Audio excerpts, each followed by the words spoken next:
Evidentemente, María Antonia prosigue con esa inteligencia y esa penetración que nos ha mostrado en ese grupo que constituimos y que nos reunimos periódicamente.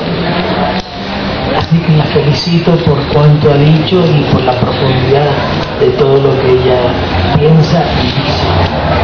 Pero tengo esta pregunta: ¿la holística tiene que ver algo con los sueños? Sí, sí. Antes que nada, Luchito, muchísimas gracias por tus conceptos.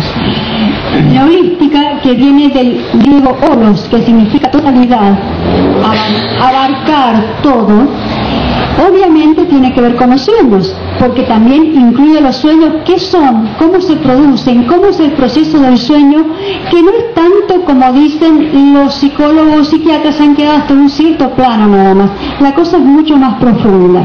Y los maestros, los místicos, los maestros espirituales saben perfectamente cuál es la naturaleza del sueño. Pero holos, al significar totalidad, incluye por supuesto el proceso del sueño. ¿Y qué relación hay entre holística y metafísica?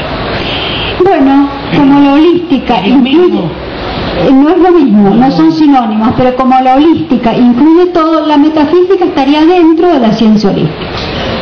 La última pregunta, perdón. Sí. ¿La metafísica y la holística tienen alguna relación con la doctrina de Cristo?